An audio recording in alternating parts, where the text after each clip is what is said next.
You ever struggle with place names when you're doing your world building? I think all of us do at one time or another.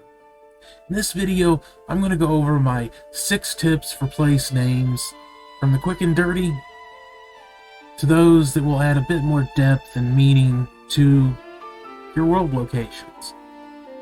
In the comments, what I want you to do is tell me any methods that I might have forgotten, any that I missed, any that you love to use. What are your favorite world building techniques for new names, okay?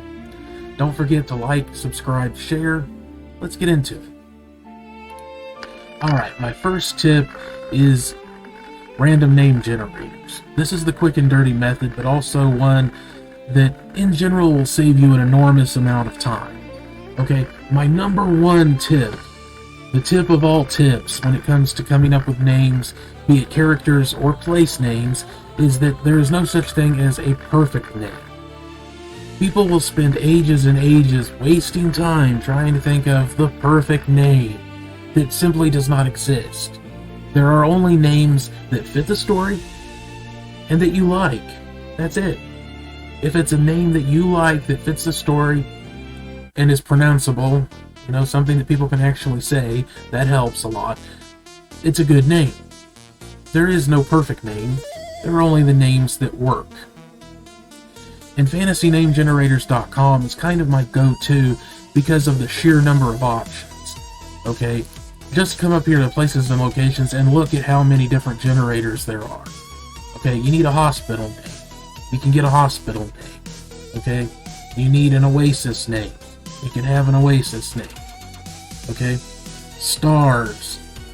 And they always add new stuff fairly regularly. This one's new, botanical garden names. You can have a name for a garden if you need it. And it isn't just limited to what you see here. If you come over here to city and town names, there is a huge additional submenu just for town and city names. It's amazing. And you don't have to just use them for towns and cities. Okay, and I'm going to go into that a bit more later when we get into some of the other tips, but just my first tip is don't waste time on trying to think of something that doesn't exist. No perfect names exist. Okay, if you're stuck and if you just need a starting place even, random generators will get you there faster than anything else. And they work. They work very well. Okay, the next tip is to do something that is found all throughout the world in real place naming, especially towns, cities, but it can even be rivers, it can be all sorts of things, which is simply describe them. Use the geography, use what you want it to be in the world, and use that as the description. For example, let's say you've decided that part of your story is going to take place on a river, and you want it to be a dark water river that's kind of maybe foreboding. Something, maybe it has a history that explains why it's so murky and dark. Well, you could call it something simple as the Black River. Is it very straightforward? Yes, but people tend to be very straightforward when they name things. It's like, if you look at, even names that sound very strange and exotic, you might find that if you translate it from the language that it's in, the place name will probably be something very simple. Okay, Vermont, for example, is a perfect one. Vert, meaning green, Mont, meaning mountain. Green Mountain. The state of Vermont is Green Mountain. Place names are often based on the geography and what they look like, what's nearby. So that is a very simple way to get lots of names for places in your world when you're doing world building. Let's say you need a town on the river. Well, if it's called the Black River, we could use a name like Sableford. Sable is an older word, it means black or dark, and ford is a river crossing. It's a Black River crossing, Sableford. Or we could say, maybe there's a section of the river, or a completely different river, could be any river, that has a lot of dangerous white water rapids.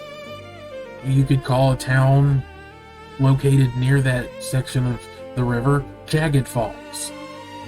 because that's what's nearby. That's the location. Or let's say that you have a forest and you know that you want it to be full of red oak trees. It's the red oak forest. People will name things after what's there. Okay? And if you want to put a town in that forest, it might be called something simple like Oakburg. It's named after the oaks. And Berg is a very common add-on for a town. It's very simple, it's very straightforward. And you can even get into things like the use of biomes. Think about the biome, you know. You're not going to find palm trees in a cold northern area, right? So if you need a forest name for a northern forest that's in a cold place, or far south for that matter, it's not going to be the palm forest. It's going to be the pine forest, or something to that effect. Same goes for mountains. You're not going to call them the flat mountains unless they are in fact somehow flat. You know, you're not going to call it or the flat place. You know, you're going to call it the pointy place or something to that effect. So that is kind of one of the first and most basic, but also very real world ways to name things on your map or in your imagination for your world building. Next tip, a way to kind of add some history without needing to write out a whole lot of history, in that you can simply consider that places often have more than one name attached to them. For example, I'm going to be using kind of a Tolkien-esque fantasy setting as examples throughout this video, using kind of the typical elvish sounding names, which of course FantasyNameGenerators.com has an elvish city name generator, and you can use those names for anything you want, including landmarks and things, forests, whatever. Doesn't have to be for cities. But let's say that you have a city that's a port city, and you want to give it a sense of history. Let's say you've already decided that it was originally an elvish city that was conquered by humans. So a way to show that is through the names. You could say that maybe it was originally called Erthus Sol, the Sun City in Elvish. The humans came along and conquered it and called it Solport, kind of a bastardized, translated version of the original name. But that was years ago, and now people just call it Sunport. So that's a way that you can take even a simple name and give it a sense of history. Next tip is using phonetics. Oftentimes, this is something that people don't really take advantage of, don't do in fantasy storytelling especially, but names from the same culture should have phonetic similarities. The same regions would have similarities. Okay? So again, going to that Tolkien-esque fantasy example, let's go with elves tend to have kind of a smooth, lyrical, almost musical sounding language. Dwarves, lots of hard hitting consonants, you know, lots of them Z's and K's, Kazakh. You know, whereas elvish town places or names might be Eloria, Lyrion, something like that. For humans, you can go back to fantasy name generators and use something from a real place. Roman, Norse, Chinese, whatever. The key, though, is that you want things to sound similar, which is why when I use a particular name generator, let's say I'm using the Viking town name generator. If I'm going to use that, I will use it for all of the place names of a given region, because I want that similarity. I want it established that this region has roots in some language. You don't even need to name the language necessarily, but even with using the random name generators, stick to just one per region or culture, however you want to apply that principle. Next up, we have another tip that is potentially a bit more difficult to implement because you actually have to come up with a legend in order to use it, but it also helps give places a sense of history, your world a sense of mythology perhaps. And this is simply using the technique of taking a legend and using that legend as the name for the place. Okay? And some examples I have here. The Bridge of Sighs. It could be a place where a treaty was signed that went wrong. The Barrow of the Mad King. A place where this horrible, insane tyrant was buried. Or something from our own history, St. George's Hill. It's named for the story of St. George the Dragon Slayer. So it's one of those things, again, it takes a little bit more work because you have to come up with the legend that is attached to the place, but it doesn't have to be a huge legend. It can be just a few sentences, and that alone gives that place a greater sense of history, of myth and legend. Okay, last tip. This one is probably the one that has the most work up front, but once you've established the system, you get lots of results from it. And it's basically you come up with a naming dictionary.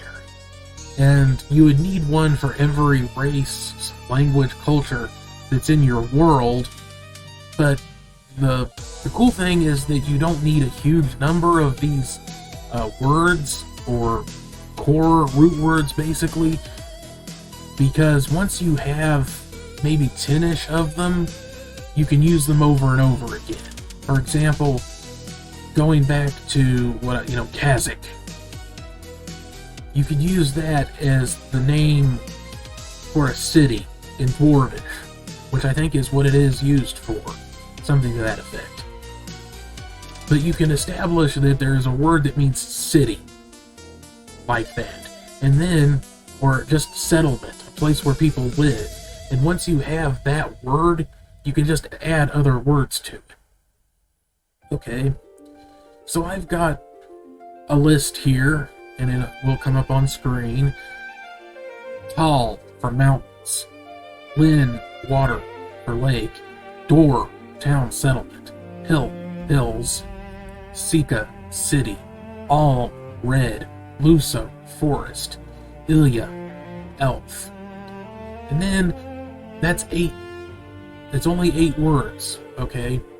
And I did that by using random generator city names and just picking out bits and pieces that appealed to me.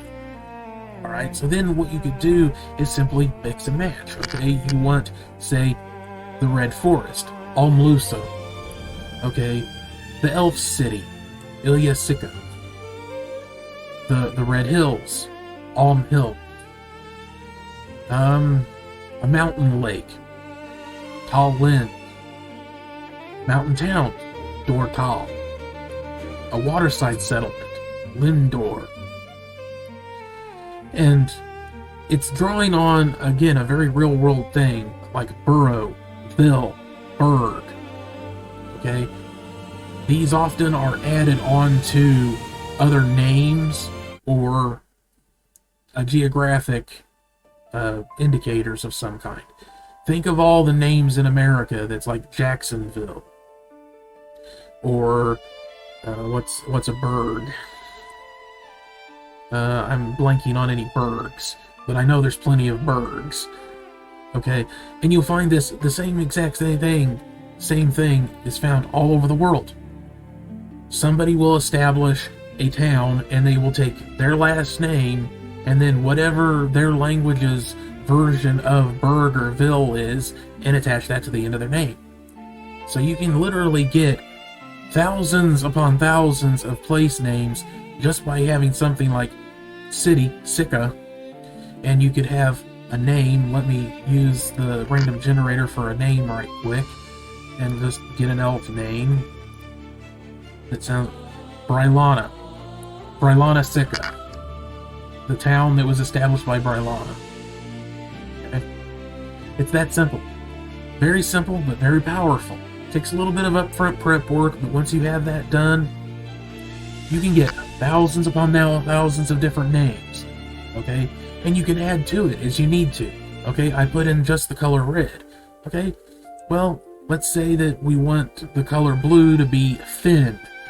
So, what then, instead of the red forest, Alm Luso, we could have Finn Luso, the blue forest.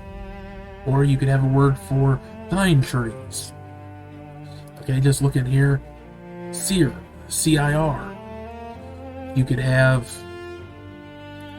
a Cir Luso, pine forest. Or Cir Sika, the city of pine trees. Again, very simple. Takes some upfront work. Very powerful once you have that done. You can literally generate all the names you could ever need that way. Very useful. Bonus tip.